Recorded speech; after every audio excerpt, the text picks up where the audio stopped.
और ब्रेक के बाद आप सभी का बहुत स्वागत है। हरियाणा के मुख्यमंत्री नायब सिंह सैनी ने किसानों के लिए बड़े ऐलान किए हैं। मुख्यमंत्री नायब सिंह सैनी ने किसानों के 133 करोड़ के बकाये की माफी का ऐलान किया। इसके साथ ही 10 नई फसलों की न्यूनतम समर्थन मूल्य पर खरीद की घोषणा भी उन्होंने की है, जिसके बाद अब हरियाणा सरकार किसानों से 24 फसलों की खरीद एमएसपी पर करेगी। गौरतलब है कि केंद्र सरकार भी न्यूनतम समर्थन मूल्य पर 24 फसलों की खरीद करती है। मुख्यमंत्री नायब सिंह सैनी ने कुरुक्षेत्र में रविवार को किसानों के लिए की गई उन्होंने किसानों के लिए कई बड़ी घोषणाएं भी की हैं और यहां उन्होंने जनसभा को संबोधित करते हुए किसानों के आशियान यानी कि उन्होंने बताया कि किसानों के जो बकाये है 133 करोड़ रुपए का जो बकाया है, माफी का ऐलान भी उन्होंने किया है। सीएम सैनी ने कहा कि अब तक हम 14 फसल यानी कि 14 जो फसल है उस पर एमएसपी पर खरीदते रहे हैं, लेकिन अब से 10 नई फसलों में भी एमएसपी पर खरीदी की जाएगी, यानी कि 10 जो नई फसलें हैं उसे भी एमएसपी पर खरीदा जाएगा। ऐसे में कुल 24 फसलें, जिन 24 फसलों को केंद्र सरकार एमएसपी पर खरीदती है, हरियाणा सरकार एमएसपी पर खरीदेगी। तो देखिए, ये हरियाणा के किसानों के लिए एक बड़ी राहत है और बड़ी खुशी की ये खबर है कि हरियाणा के मुख्यमंत्री ने ये बड़ी घोषणा जो है वो किसानों के लिए उन्होंने किया है। किसानों के लिए कई अहम और महत्वपूर्ण घोषणाएं मुख्यमंत्री नायब सिंह सैनी की ओर से की गई है। अब तक 10 नई फसलें जो है, यानी कि अब 10 नई फसलों पर को भी एमएसपी पर खरीदा जाएगा। सीएम सैनी ने किसानों के 133 करोड़ जो है उसे माफ करने का भी ऐलान किया है। तो हरियाणा के सीएम जो है उन्होंने ये महत्वपूर्ण ऐलान किया है कि अब 24 फसलों पर एमएसपी होगी, यानी कि 24 फसलों की खरीद जो है वो एमएसपी पर होगी, न्यूनतम समर्थन मूल्य पर होगी। क्योंकि देखिए, जो एमएसपी है वो किसानों की बड़ी मांग है और आप हमेशा देखते होंगे कि किसान जो है वो बड़े बड़े आंदोलन इसी एमएसपी को लेकर करते हैं। 133 करोड़ रुपए के बकाया जो है उसकी माफी का ऐलान जो है वो भी मुख्यमंत्री की ओर से किया गया है। हरियाणा के मुख्यमंत्री नायब सिंह सैनी ने ये बड़ा ऐलान किया है।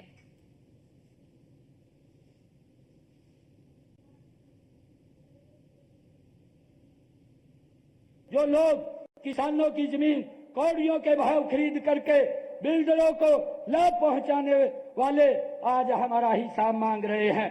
सीएलयू के नाम पर करोड़ों का घपला करने वाले आज हमारा हिसाब मांग रहे हैं। जात पात, क्षेत्रवाद, भाई भतीजावाद की राजनीति करने वाले आज हमारा हिसाब मांग रहे हैं। हमारा हिसाब तो हरियाणा का वो युवा देता है जिन्होंने बिना पर्ची बिना खर्ची के हरियाणा में नौकरी ली है, वो हमारा हिसाब देता है। हमारे कार्यकाल का हिसाब वो गरीब व्यक्ति दे रहा है जिसका इलाज 5 लाख रुपए में फ्री करने का कार्य हमारी सरकार ने किया है। हमारा हिसाब किसान दे रहा है जिसके खाते में प्रधानमंत्री फसल बीमा योजना, जिसके खाते में मुआवजे की राशि सीधी डायरेक्ट उसके खाते के अंदर पहुंच रही है, आज हमारा हिसाब वो दे रहा है। हमारा हिसाब वो बुजुर्ग दे रहे हैं जिनके घर बैठे हुए उनको किसी दफ्तर में चक्कर काटने की जरूरत नहीं है, घर बैठे ही पेंशन लग जाती है, वो बुजुर्ग हमारा हिसाब दे रहा है। कांग्रेस काल्पनिक आंकड़ों पर बेरोजगारी की ये झूठी बात करके प्रदेश के लोगों को गुमराह करने का काम ये करते हैं। परंतु भाइयों, कांग्रेस को ई गवर्नेंस से भी एलर्जी है। मैं जब देखता हूं कांग्रेस के नेताओं के पास बोलने के लिए तो कुछ नहीं होता, जब बोलने के लिए नहीं होता तो इस प्रकार का दुष्प्रचार करते हैं कि हम आएंगे, हम पोर्टल को खत्म कर देंगे।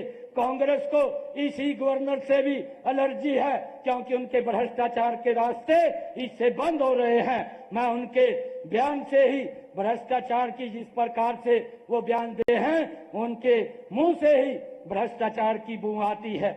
मैं कांग्रेस नहीं चाहती कि लोगों को घर बैठे ही सरकारी सेवाओं का लाभ मिले, इसलिए कांग्रेस लगातार पोर्टल विरोधी बयान दे रही है। कांग्रेस की संस्कृति वो घोटालों की संस्कृति रहा है। कांग्रेस का आरोप है कि हमने चुनावी वादे पूरे नहीं किए। मैं आज उन लोगों को एक बात कहना चाहता हूं कि आपने पिछले 10 वर्ष हरियाणा प्रदेश और देश के अंदर शासन किया। आप अपने जो मैनिफेस्टो के अंदर बातें कही थी वो भी हरियाणा प्रदेश के लोगों के सामने सार्वजनिक करने का काम करे। हम भी जो हमने मैनिफेस्टो के अंदर कहा था उसको पूरा करने का काम 10 वर्षों में हमारी सरकार ने किया है। हम उसका हिसाब भी पूरा का पूरा देने के लिए तैयार हैं। कांग्रेस हम पर किसानों की अनदेखी का आरोप लगाती है। उन्होंने किसानों की हजारों एकड़ भूमि अधिग्रहण करके पूंजीपतियों को देने का काम ये कांग्रेस ने किया। हमने किसानों की 1 इंच भूमि भी अधिग्रहण नहीं की। ये हमारी सरकार की पारदर्शिता है। भाइयों, मैं आप लोगों के बीच में आज एक बात कहना चाहूंगा कि हमारी सरकार पिछले लगभग 10 वर्षों के अंदर एक मिशन मोड के अंदर काम कर रही है। आदरणीय नरेंद्र मोदी जी, आदरणीय डबल इंजन की सरकार के अंदर हम लगातार विकास कार्यों को आगे बढ़ा रहे हैं। हम आप लोगों से मैं ये अपील करना चाहूंगा कि हम सब एक मुश्त खड़े होकर के ऐसे लोगों के जो झूठ फैलाने का काम करते हैं उनका जवाब देने का काम करेंगे। आज हरियाणा प्रदेश के अंदर एक वातावरण इस डबल इंजन सरकार के प्रति आदरणीय नरेंद्र मोदी जी जब तीसरी बार शपथ लेते हैं तो हरियाणा के लोगों के अंदर भी इस बात का भाव है कि हरियाणा में भी ये डबल इंजन की सरकार तीसरी बार बनेगी और हरियाणा प्रदेश के विकास की गति को और गति से आगे बढ़ाने का काम करेगी।